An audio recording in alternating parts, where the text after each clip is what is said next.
Delaying RRSP withdrawal sounds responsible, almost prudent, but here's the uncomfortable truth. Waiting until age 71 can mean you're forced into oversized RRSP withdrawals that stack on top of CPP and OAS, creating taxes and even clawing back benefits you were counting on. I see it all the time. People think they're playing it safe, but really they're setting themselves up for decades of preventable tax strain. It's one of the most common pre-retirement mistakes, and it doesn't show up until it's too late. In this video, we're going to walk through the 10 most frequent slip-ups Canadians make in the 5 to 10 years before retirement, and the straightforward fixes that actually work. You'll learn how to smooth income, use your TFSA on purpose, protect yourself from OAS clawbacks, and even set up a simple cash buffer so you're never forced to sell investments at the wrong time. Whether you're 5 years out from retirement or you've already started CPP and OAS, this will give you a clear map to lower taxes, reduce stress, and keep more of your money working for you. If you're new here, welcome. I'm Jacqueline Ozdemir, a financial advisor with Ferguson Financial Planning. I spend most of my days helping Canadians untangle the moving parts of retirement planning. And it's rarely just about picking investments. It's about taxes, timing, and making sure income sources play nicely together so you're not giving more away than you need to. I've seen people come in with strong portfolios, but no real structure, and the end result is usually unnecessary taxes, avoidable OAS clawbacks, or heirs left wading through messy estate paperwork. And that's exactly what we're digging in today. In this video, I'll outline the 10 most common retirement mistakes I see and give you simple, concrete fixes. We'll cover why you need a year-by-year income plan, how to use your RRSP and TFSA strategically, ways to stay under the OAS clawback, how to position your investments in the right accounts, and even how to cut future probate costs here in Ontario. Think of it as a checklist to keep more of your money working for you. If you find this useful, please hit like, drop a comment below, and don't forget to subscribe and turn on the bell so you don't miss future videos. All right, let's dive in. Let's start with the biggest mistake I see. People heading into retirement without a written drawdown plan. I don't mean a vague idea that dividends will cover it or I'll just take my money out when I need it. I mean an actual year-by-year map of where your income is coming from. RRSPs, RRSPs, TFSAs, non-registered accounts, pensions, CPP, and OAS lined up against your lifestyle needs. Here's the thing. Winging it might feel easy in the moment, but it leaves you vulnerable. Without structure, you could accidentally spike your taxable income in a single year. That doesn't just mean a bigger tax bill. It can also trigger the OAS clawback. For 2026, clawbacks begin once your income passes $93,454. Blow past that by accident and suddenly OAS doesn't look as generous. Let me share an example.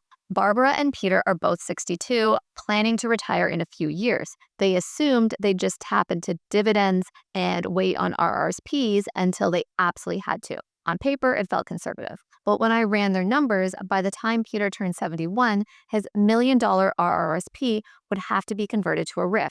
The minimum withdrawal of about 5.28% meant $52,000 would come flooding out every year on top of CPP, OAS, and their other income. That would have pushed them straight into clawback territory, not to mention higher marginal tax rates. The fix? Map it all out now. Think about it like planning a road trip. You can jump in the car and drive, but if you don't know where the gas stations are, you'll run into problems fast. Writing out a drawdown plan smooths income over time. You can blend smaller withdrawals earlier, refill your TFSA as you go, use taxable accounts strategically, and decide when CPP and OAS makes the most sense. When you do this properly, you're not leaving anything to chance. You're balancing income sources so they support one another rather than collide. Honestly, a simple spreadsheet can save tens of thousands in future taxes and clawbacks. That's why a drawdown plan beats a dividend guess every single time. This one's a classic. The rule is clear. You must convert your RRSP to a RRSP by December 31st of the year you turn 71. That's the latest. But here's the trap. Many people decide, well, I'll wait until then, no rush. And that's how they fall into what I call the 71 squeeze. Let's step back. RRSPs are great for tax deferral while you're earning a high salary. But as soon as you retire, especially in your late 50s or early 60s, there are often years with lower income. Think of those as golden opportunities. If you leave the RRSP untouched, the account keeps compounding. And yes, that could be great, but the bigger it gets, the bigger the forced withdrawals when the government makes you convert it. Remember, at 71, the minimum withdrawal rate is about 5.28%. That's on day one, and it only climbs as you age. Raj and Amira are a great example. They came to me at 61 and 59 with $1 million RRSP, a modest TFSA, and some taxable investments. The plan was, let's let the RRSP ride, it'll be bigger later. The problem, by 71, that meant mandatory withdrawals of $52,000 every single year. Add CPP and OAS, and suddenly most of their income was showing up at the wrong time, right when they couldn't control it anymore. Instead, we started drawing $25,000 to $35,000 a year in their early 60s. They were in lower tax brackets then, so the withdrawals were taxed lightly. They took some of that money, maxed out the TFSA every January with the $7,000 contribution limit, and even built a non-registered cash wedge. What they achieved was beautiful. By the time mandatory RRSP withdrawals kicked in, the account balance was smaller, the tax hit a bit later, and they had already built up a TFSA that grows tax-free and is endlessly flexible. The reality is, RRSPs are like a balloon. Let it expand too long, unchecked, and it pops in your face. A few well-timed pinpricks, gentle withdrawals make the whole thing a little bit more manageable. Now, let's talk about the TFSA, which I consider the most versatile account we have available to us in Canada. But here's the mistake. People ignore the window between retirement and the start of CPP or OAS when their taxable income is lower. These are what I call your TFSA conversion years. And here's why it matters. Every year you can contribute up to the annual limit, which is $7,000 for 2026. But if you're taking money out of an RRSP or RIF in your low-income years, you can actually transfer that money into your TFSA. What happens, you're shrinking the taxable account over time and moving more and more into a completely tax-free zone. The TFSA becomes your shock absorber, your go-to for one-off expenses, maybe things like a new car or cottage repair, or even helping kids with a down payment on a home without blowing up your taxable income. I can't tell you how often I see people treat the TFSA as an afterthought, but it's not just a side account. It's central to smoothing your retirement cash flow and shielding you from nasty surprises. If the RRSP is like a locked-in vault, the TFSA is your flexible toolkit. You want it full and ready. Here's another blind spot: overconcentration. Put simply, relying too heavily on a single investment or even on your employer's stock plan. It feels safe when that company is doing well. You see it on the pay stub, in the share value, all moving upwards. But when concentration turns against you, it can derail your retirement. Think about this. What if 30% of your net worth is tied to a single stock? A downturn there isn't just annoying, it could mean years of delayed retirement or forced lifestyle changes. Let's add some numbers. Say you've got a portfolio worth $1.5 million and $500,000 of that is in your company's stock plan. If the stock falls 30%, a perfectly normal swing, it costs you $150,000. For perspective, that's more than 10 years of OAS income gone in a season. The lesson here is tested by history. Back in the early 2000s, investors who were all in on Nortel found themselves scrambling. More recently, Canadians watching Shopify slide after 2021 felt the same sting. The fix is diversification. Cap any one stock position to single-digit percentages of your total portfolio, spread exposure across sectors and regions, add stress testing. Ask yourself, what if this holding drops by 30%? What does that do to my plan? When you answer that honestly, you'll feel more confident spreading the risk. People sometimes tell me, but this stock has outperformed for years. Sure, but think of it like relying on a single goalie in hockey with no backups. The day he's injured, the whole team collapses. Diversification isn't exciting, but it is protection you'll be glad you have when markets test you. This one's crucial because it's about timing. Sequence of returns risk is what happens if markets fall early in your retirement, right when you're beginning to draw down. If you sell investments to fund spending while prices are down, your portfolio shrinks faster and often never fully recovers. Imagine retiring with $1 million portfolio needing $50,000 a year. If you start retirement with 2 down years, say markets drop 15% each year, your withdrawals lock in those lower values, leaving only about $640,000 before you even had the chance to rebound. Compare that to the same portfolio starting with 2 strong years. Suddenly you're looking at $1,200,000 instead. That's a $560,000 difference, driven entirely by timing. That's why a cash wedge can be life-saving. Boring cash buffers win when markets don't. The idea is simple. Hold 1 to 3 years worth of essential spending in safe places like GICs or high interest savings. That way, if markets dip, you aren't forced to sell investments at the worst possible moment. You live off the cash wedge instead, then replenish it in strong market years. Consider Louise, who retired at 63 with no real cash buffer. When the market dipped right after her retirement, she would have had to sell equities at a loss just to cover monthly spending. Not a fun way to start retiring. Instead, she built up a 2-year cash wedge using safe investments like GICs and short-term bonds, and every January she would refill her TFSA with new contribution room using small RRSP withdrawals. Her portfolio recovered in time and she avoided locking in those losses. By keeping a 2-year cushion in cash equivalents, she could wait patiently while the market recovered. No panic selling, no lost sleep. It's kind of like building an emergency kit for a Canadian winter. You hope the storm doesn't hit, but when it does, you'll be grateful you packed the boots and flashlight. Let's shift to another subtle but expensive oversight: putting the wrong investments in the wrong accounts. Not all accounts are taxed the same, so account location really matters. Here's how it works. Interest income from bonds or GICs is taxed at your top marginal tax rate in a taxable account. Ouch. Dividends from Canadian companies get a tax credit. US dividends, meanwhile, get hit with a 15% withholding tax in a TFSA, but are fully sheltered in an RRSP if held directly. So the placement of each investment can make a huge difference without changing your overall risk profile. Take Maya and Chris. At 66 and 65, they had stacked their TFSA full of a US dividend-paying ETF. Sounds smart, it grows tax-free, right? The problem, those dividends lost 15% every year to withholding tax, and there was no way to recover it inside a TFSA. By swapping their US holdings into the RSP, where tax treaties exempt withholding tax, and freeing up their TFSA for growth equity ETFs, they boosted their after-tax income without taking on any more risk. So what's the simple guide? Think of interest-heavy stuff like bonds and GICs inside RIFs or RRSPs. Put growth equities, especially Canadian stocks or global equity ETFs, in TFSA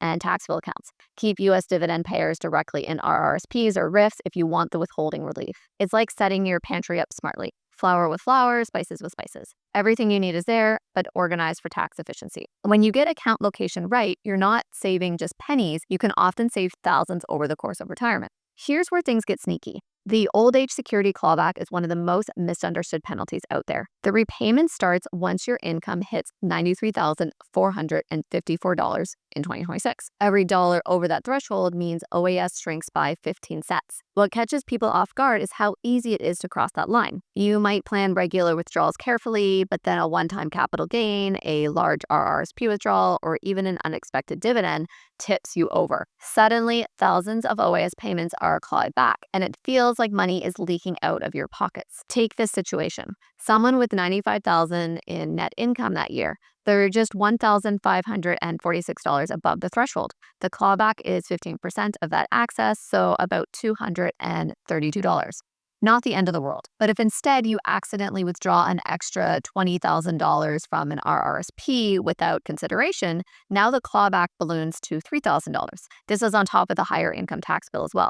The real solution is to plan OAS alongside everything else. Know what year CPP will start, map out potential capital gains ahead of time. This includes selling off investments or property. Maybe spread them over 2 years instead of stacking in one.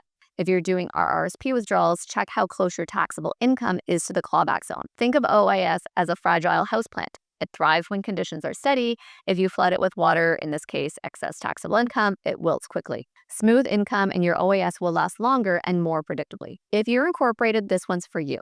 Leaving retained earnings sitting as idle cash inside your corporation. At first glance, it feels safe. You've got a cushion, but too much sitting cash or a poorly planned corporate portfolio becomes costly. And here's why. Once passive income in a corporation crosses $50,000, it begins eroding the small business deduction limit. Between $50,000 and $150,000, the grind lowers your corporate tax advantages. Go above $150,000 and you've lost the small business tax rate altogether. Take Gavin, age 58, who had $2 million in retained earnings sitting inside his corporation, but had no structure, just sitting in cash and earning minimal interest. The passive income each year, though, was about $70,000, already over the $50,000 line. This meant his corporation's small business limit was reduced, raising taxes on the corporation's active business income. The solution was simple. Either invest the cash into growth equities or invest in corporate class money market mutual funds, generating capital gains instead of interest. Idle corporate cash is like leaving the fridge door open all night. It drains value quietly but relentlessly. Putting a strategy around it stops the leaks and keeps both business and retirement wealth on track. This one comes up more often than people realize.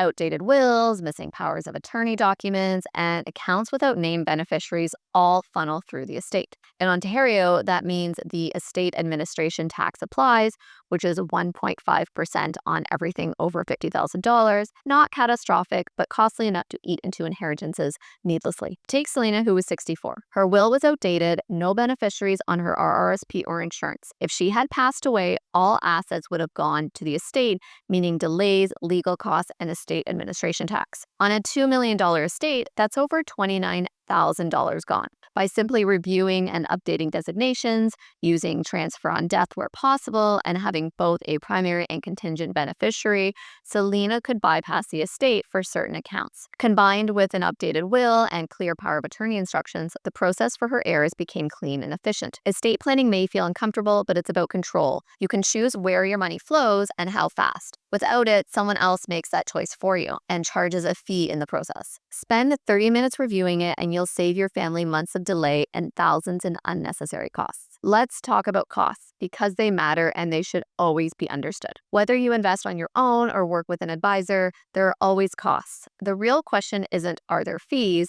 It's, what am I getting for the costs that I pay? When you invest, management costs cover things like portfolio management, trading, and administration. When you work with an advisor, the costs can also include financial planning, tax planning, retirement, and income strategies, behavioral coaching, and ongoing monitoring as your life changes. A common question I hear is, why not just buy low-cost ETFs and save money? And for some people, DIY investing can work, but low cost doesn't always mean better returns. Many investors lose far more money from emotional decisions, poor market timing, lack of diversification, or ignoring taxes than they ever save in costs. Saving 0.5% in costs doesn't help if behavioral mistakes cost you 3 or 4% over time. What most clients are really paying for isn't stock picking or market predictions. It's a plan, discipline during market volatility, and confidence that their decisions make sense for their life, not just the market.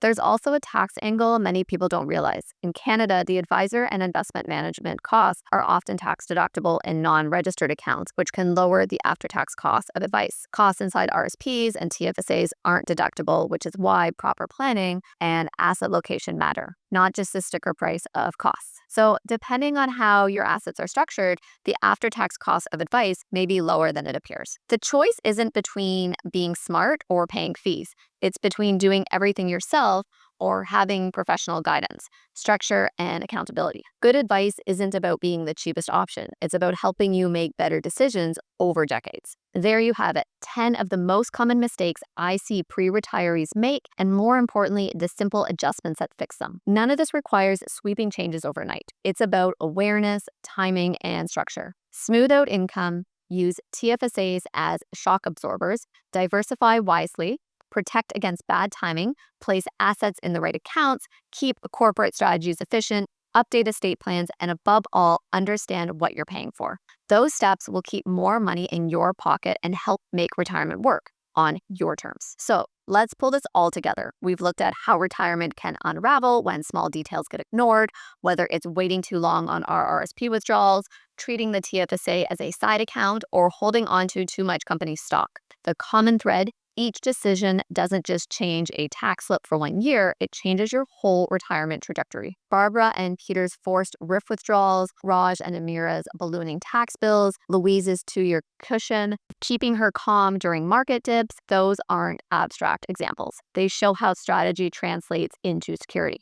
Here's the real takeaway. Retirement isn't about guessing or hoping. It's about building a framework that balances income, protects benefits, manages risk, and respects your family's future. If you smooth your withdrawals, place assets where they're most efficient, and keep costs in check, you're effectively giving yourself more flexibility, more income, durability, and fewer unpleasant surprises. At the end of the day, the difference between feeling anxious and feeling prepared often comes down to having a written plan. Without it, you're leaving the outcome to chance. With it, you're choosing consistency, control, and confidence in the years ahead. And that's where I'll leave you today. We've covered a lot of ground from mapping year-by-year income to building cash reserves to avoiding silent drags like costs or probate. The point is simple. Retirement isn't just about what you've saved, it's about how you use it. Now, I'd love to hear from you. Which of these strategies feels most relevant for your own planning? Is it the timing of RRSP withdrawals or maybe making better use of your TFSA? Drop a comment below. I read them and they often inspire future videos. And if you'd like to see how these ideas play out in your own situation, that's exactly what I do with clients every day. There's a link in the description to book a discovery call. We can map out what these strategies look like for you. If this video is helpful, hit subscribe and tap the notification bell so you don't miss the next one. Thanks so much for watching, and I'll see you in the next video.